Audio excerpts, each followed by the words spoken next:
1 de janeiro de 2026. Quem vos fala é o pastor Valdir dos Anjos. Tema da lição esta semana: a paternidade divina. Eu gostaria de vos saudar a paz do Senhor Jesus Cristo. Desejo que te vá tudo bem. Vamos de leitura diária. Nós estamos meditando sobre a paternidade divina esta semana. Portanto, na exegese escatológica desse tema, nós vimos na visão do apóstolo Tiago, na perspectiva bíblica, especialmente à luz da epístola de Tiago, a paternidade divina não é um conceito filosófico, mas uma realidade revelada. Tiago apresenta Deus como Pai das luzes, em quem não há mudança nem sombra de variação. Tiago, capítulo 1, versículo de número 17.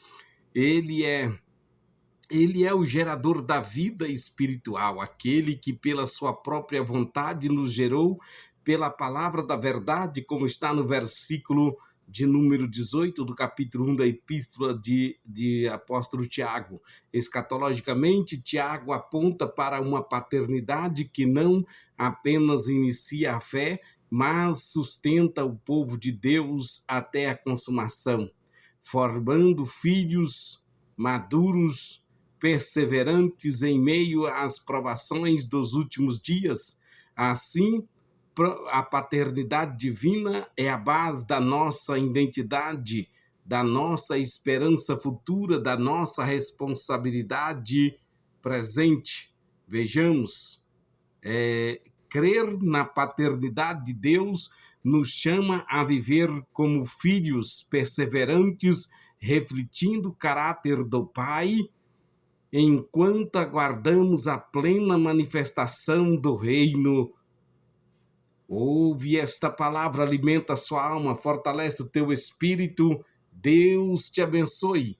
Vejamos o texto, o tema desta quarta-feira, da lista da leitura diária desta quarta-feira, se encontra no Evangelho de Jesus Cristo, segundo escreveu João, capítulo de número 5, versículo 26, que diz assim: o Pai gera o Filho, e ambos têm a vida em si mesmos. Porque, como o Pai tem a vida em si mesmo, assim deu também ao Filho ter a vida em si mesmo.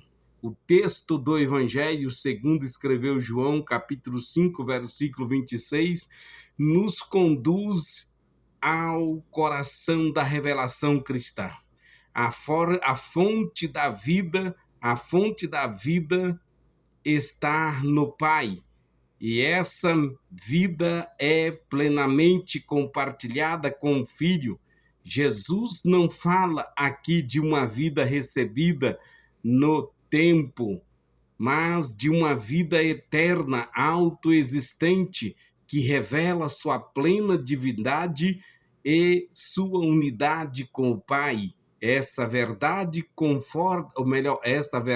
confronta uma geração marcada pela insegurança espiritual, pelo medo do futuro e pela perda de identidade.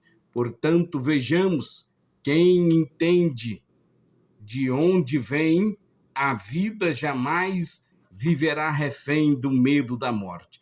Quem entende de onde vem a vida jamais viverá com medo da morte, refém do medo da morte. Porém, se Deus é Pai e a vida procede dele, por que tantos filhos ainda vivem como órfãos espirituais? João 5, 26, quando Jesus declara que o Pai tem a vida em si mesmo, ele afirma a ansiedade, ou melhor, a seidade divina. Deus não depende de nada, nem de ninguém para existir. Em seguida, ele revela algo extraordinário. Essa mesma prerrogativa foi dada ao Filho, e isso não significa criação, mas comunhão eterna, geração divina. mistério da Trindade. Portanto, nenhum entendimento, melhor, num entendimento pentecostal, essa vida não é apenas um conceito teológico, é uma vida que flui, que se manifesta pelo Espírito Santo, que regenera, vivifica, sustenta o crente. O Filho é o canal visível dessa vida, o Espírito é o agente aplicador dessa vida nos corações. A igreja não vive de métodos, cargos ou estrutura, ela vive porque está conectada à vida que há no Pai e no Filho. Líderes devem entender que líderes devem entender que lideranças que se afastam dessa fonte acabam apenas administrando religiosidade, autoritarismo sem unção. Portanto, vejamos o reconhecimento à paternidade do Pai, confessar a Cristo como Filho, confessar que Jesus é o Filho de Deus, não é apenas repetir uma doutrina correta, é evidência da filiação divina, segundo 1 de João, capítulo 4, versículo 15, essa confissão demonstra que Deus habita no crente.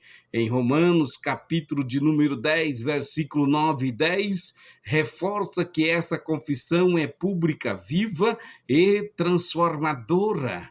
Essa revelação não nasce da lógica humana, mas da ação direta do Espírito Santo, segundo o que está escrito na primeira carta do apóstolo Paulo, capítulo 12, versículo 3.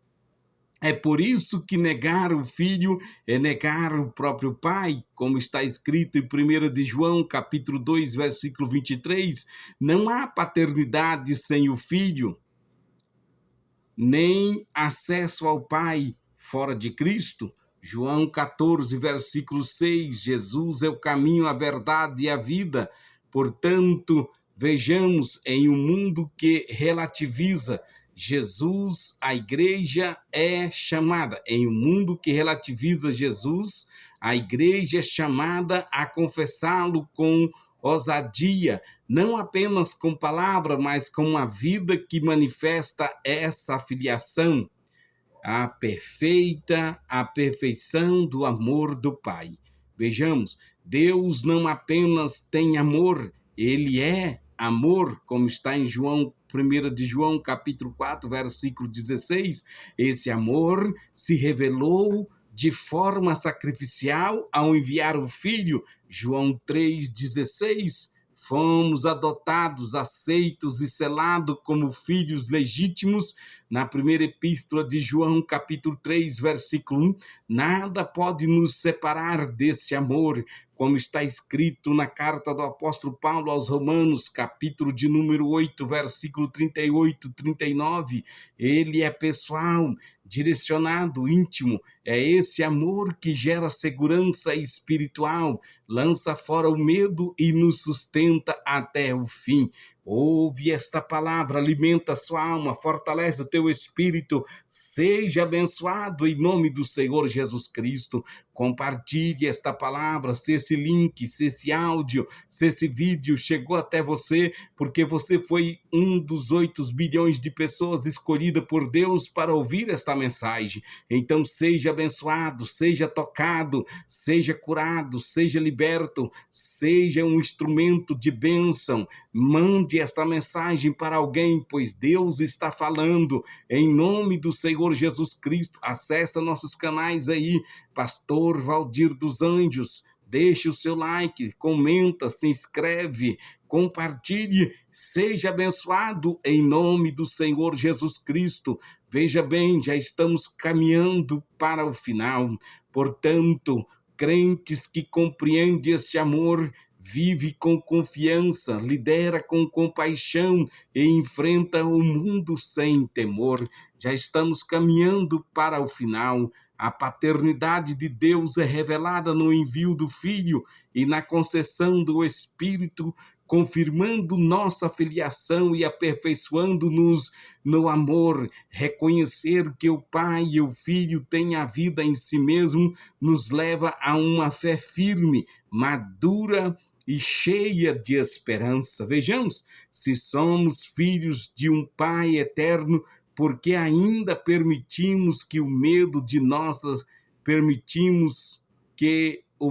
dite nossas decisões. Somos chamados como igreja e como líderes a viver, proclamar essa verdade com ousadia nos dias finais. Filhos que conhecem o Pai jamais viverão como escravos do medo para carregarem, pois carregam em si a vida do próprio Deus. Vejamos, filhos que conhecem o Pai jamais viverão como escravos do medo, pois carregam em si a vida do próprio Deus. Amém.